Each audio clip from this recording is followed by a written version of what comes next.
જી બાપુ, આજે રજૂઆત કરવા આવ્યા છો દરગાહ બાબતે, શું રજૂઆત છે આપની અને શું આપને ખાતરી આપવામાં આવે છે?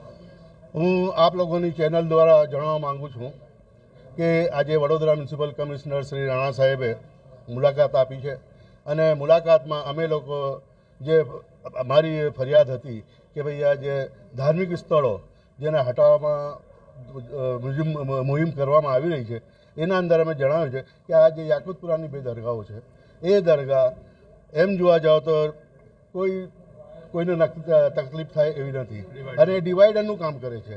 છતાંય કમિશનર શ્રી સાથે અમે વાત કરી છે કે અગર જો નાનું કરવાનું સ્ટ્રક્ચર નાનું કરવાનું હશે તો અમે હજુ એ માટે તૈયાર છે અને કમિશનરે અમને સાથ સહકાર આપ્યું છે. જેટલું સારું થશે એટલું કરીશું એવું કમિશનરશ્રીએ અમને કહેવામાં આવ્યું છે. હા, કમિશનરશ્રીને મેં રજૂઆત કરી છે અમે કે આપ એક વખત સ્થળ વિઝિટ કરો અને આપને જે પછી લાગતું હોય એ તમે અમને નિર્ણય કહેજો. એટલે કમિશનરશ્રીએ એના માટે કહ્યું છે કે અમે જોઈને પછી આપને જણાવીશું. પ્રથમ તો હું કહેવા માંગીશ કે જ્યારે વાત આપણા શહેરના વિકાસની આવશે, આપણા દેશના વિકાસની આવશે તો તમામ મુસ્લિમ સમાજ કોર્પોરેશનને તેમજ સરકારને સમર્થન કરશે. અમે કમિશનર સાહેબને આજે સ્પેશિયલી એવી રીતે મુલાકાત લેવા આવ્યા છે. અગાઉ 2-3 વખત અમે મુલાકાત લીધેલી.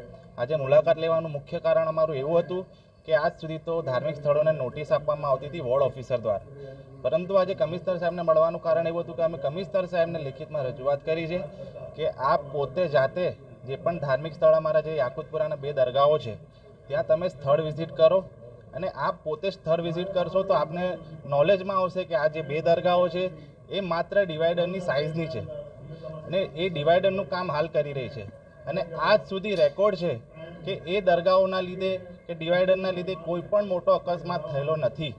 સુપ્રીમ કોર્ટની એવી ગાઈડલાઈન છે કે કોઈ પણ ધાર્મિક સ્થળ જે નડતરરૂપ એવો હોય કે જેના લીધે મોટો અકસ્માત થવાની શક્યતા રહેલી હોય તો તેને દૂર કરવો જોઈએ, પરંતુ આ જે 2 દરગાહો છે આજ દિન સુધી ત્યાં કોઈ અકસ્માત થયેલો નથી અને એના લીધે કોઈ રૂકાવટ થયેલી નથી. આ જે 2 દરગાહો છે માત્ર મુસ્લિમ સમાજ નહીં પરંતુ હિન્દુ સમાજના લોકો પણ ત્યાં ફૂલ અને અગરબત્તી કરે છે અને એક ધાર્મિક આસ્થા લોકોની જોડાયેલી છે. એટલે કમિશનર સાહેબને અમે રજૂઆત કરી છે કે આપ પોતે આવીને સ્થળનું વિઝિટ કરો. કમિશનર સાહેબે ખૂબ જ પોઝિટિવલી અમને જવાબ આપ્યો છે.